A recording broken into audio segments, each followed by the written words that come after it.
Assalamualaikum warahmatullahi wabarakatuh. Yang terhormat Ibu Dr. Randa Jungjung Nur Binti MPD dan juga Ibu Dr. Rohmawati SPD MPD. Di sini kami kelompok 5 yang beranggotakan Audi Regina, Bagus Seto Aji Tarsono, Diah Fitrianingsih, dan juga Diah Kusmawardani akan mempresentasikan mengenai optimalisasi peran serta masyarakat dalam penyelenggaraan program pendidikan. Baik, pertama-tama saya Audi Regina akan menjelaskan mengenai strategi peningkatan peran serta masyarakat. Dalam upaya meningkatkan peran serta masyarakat pada aktivitas-aktivitas pendidikan, perlu dilakukan strategi-strategi yang dapat ditempuh oleh pihak sekolah. Hal tersebut dapat berupa membuat analisis SWOT atau Strengths, Weakness, Opportunities, dan Threats. Strategi ini dapat dilakukan melalui 3 tahap. Yang pertama, mengidentifikasikan masalah yang dihadapi oleh masyarakat dalam berpartisipasi.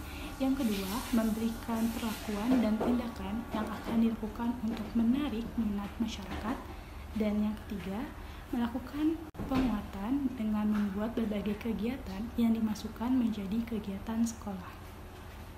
Menurut Benti dan Gunawan tahun 2015, ada beberapa hal yang harus dipertimbangkan dalam mengupayakan partisipasi orang tua dan masyarakat terhadap keberhasilan program sekolah, yaitu dengan menjalin komunikasi yang efektif dengan orang tua dan masyarakat, kemudian libatkan masyarakat dan orang tua dalam program sekolah, dan yang terakhir yaitu memberdayakan dewan sekolah. Karena dengan adanya dewan sekolah ini, keberhasilannya akan menjadi penentu dalam pelaksanaan informasi pendidikan di sekolah. Untuk materi selanjutnya yaitu faktor yang mempengaruhi peran serta masyarakat. Ada 2 faktor, yaitu faktor pendorong dan faktor penghambat. Faktor pendorong partisipasi masyarakat dalam pendidikan yaitu 1. Adanya pola pikir masyarakat yang maju, menganggap pendidikan sangatlah penting bagi kelangsungan hidup mereka. Dan juga menurut mereka, pendidikan menjadi jembatan untuk mereka dalam mencari pekerjaan. Yang kedua, terdapat sebuah stigma sosial yang mendasarkan tingkat pendidikan tertentu sebagai sebuah prestasi atau kebanggaan menjadi penentu status sosial pada suatu masyarakat. Yang ketiga, adanya pandangan dari masyarakat menyatakan pendidikan merupakan suatu jalan untuk merubah nasib mereka menjadi lebih baik. Yang keempat, sarana dan prasarana yang memadai, serta fasilitas atau akses menuju lembaga pendidikan yang memadai. Yang kelima, terdapat kebijakan program wajib belajar 9 tahun dari pemerintah. Selanjutnya, faktor yang menghambat partisipasi masyarakat dalam pendidikan. Yang pertama, masyarakat yang menganut budaya paternalisme yang menyulitkan untuk melakukan diskusi secara terbuka. Yang kedua, apatisme. Karena selama ini masyarakat jarang dilibatkan dalam pembuatan keputusan oleh pemerintah daerah. Yang ketiga, tidak adanya kepercayaan masyarakat kepada pemerintah. Yang keempat, hambatan kultural. Yang kelima, hambatan geografis. Dan yang terakhir yaitu mahalnya biaya pendidikan.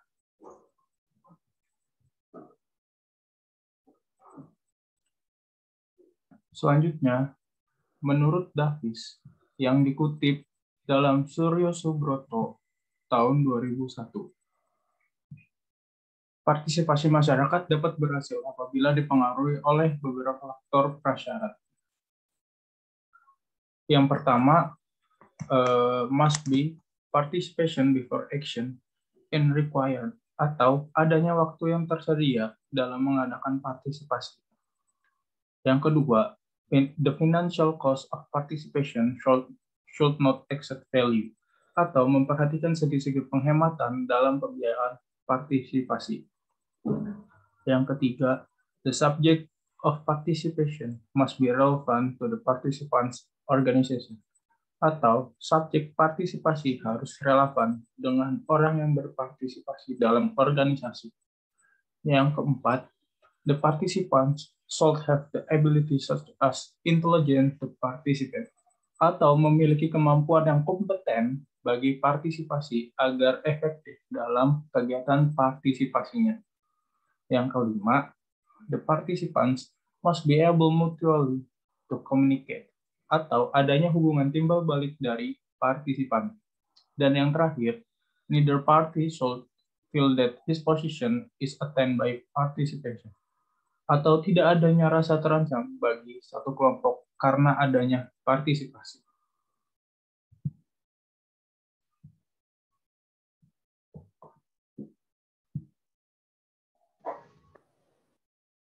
Baik, selanjutnya yaitu upaya meningkatkan peran serta masyarakat dalam program pendidikan. Cara dalam upaya meningkatkan peran serta masyarakat, yang pertama menjalin komunikasi yang efektif dengan orang tua dan masyarakat. Yang kedua, melibatkan masyarakat dan orang tua dalam program sekolah. Yang ketiga, memberdayakan dewan sekolah yang dapat dilakukan dengan cara melibatkan masyarakat dalam pengambilan keputusan mengenai pendidikan terutama di tingkat sekolah. Prinsip-prinsip yang harus diperhatikan dalam meningkatkan peran serta masyarakat, yang pertama yaitu keterpaduan, yang kedua berkesinambungan, yang ketiga sederhana, yang keempat menyeluruh, yang kelima konstruktif, yang keenam kesesuaian, dan yang ketujuh relevansi. Selanjutnya, langkah pengembangan kegiatan peran serta masyarakat. Menurut Benti dan Gunawan, tahun 2015 menjelaskan agar dapat meningkatkan partisipasi masyarakat dalam program sekolah dibutuhkan kerjasama antara pihak sekolah dengan masyarakat. Oleh karena itu, sekolah harus mengerti dan memahami tentang tahapan-tahapan dalam melaksanakan kerjasama dengan masyarakat. Tahapan yang dapat dilakukan dalam mengembangkan peran serta masyarakat, yang pertama melakukan konsolidasi, yang kedua meningkatkan kemampuan masyarakat dalam mengenal dan memecahkan masalah pendidikan maupun masalah yang ada dalam masyarakat itu sendiri, yang ketiga menumbuhkan serta mengembangkan peran serta masyarakat dalam pembangunan pendidikan, yang keempat meningkatkan semangat gotong royong dalam pembangunan pendidikan, yang kelima bekerja bersama masyarakat, yang keenam, penyerahan pengembalian keputusan kepada masyarakat.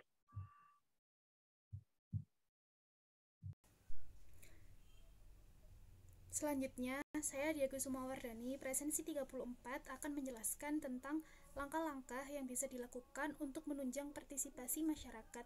Menurut Benti dan Gunawan 2015, yang pertama itu bisa melakukan ajakan bahwa partisipasi masyarakat dalam pendidikan di sekolah akan memberikan manfaat bagi masyarakat sendiri, baik dalam jangka pendek maupun dalam jangka panjang. Yang kedua yaitu menghimbau masyarakat untuk turut berpartisipasi melalui beragam kegiatan yang ada. Yang ketiga, menghubungkan partisipasi masyarakat dengan layanan sekolah yang lebih baik. Selanjutnya, yang keempat, menggunakan tokoh masyarakat yang memiliki peran cukup penting untuk ikut serta dalam kegiatan sekolah. Yang nomor 5, yaitu menghubungkan partisipasi masyarakat dalam kegiatan sekolah. Dalam hal ini, masyarakat harus diyakinkan bahwa banyak kepentingan mereka yang akan terlayani dengan baik jika mereka mau berpartisipasi dalam kegiatan pendidikan di sekolah. Yang keenam adalah menyadarkan masyarakat untuk ikut berpartisipasi dalam kegiatan sekolah untuk mewujudkan aspirasinya. Selain itu, Normina 2016 menjelaskan bahwa pembentukan kelompok dapat dilakukan dalam pengembangan partisipasi masyarakat. Melalui kelompok ini nantinya akan dibina rasa solidaritas, kerjasama, musyawarah, rasa aman, dan percaya kepada diri sendiri. Musyawarah juga merupakan bentuk sarana untuk meningkatkan partisipasi masyarakat, rasa memiliki atas keputusan yang dibuat, dan rencana pembangunan. Penyadaran diri masyarakat merupakan salah satu langkah yang paling penting.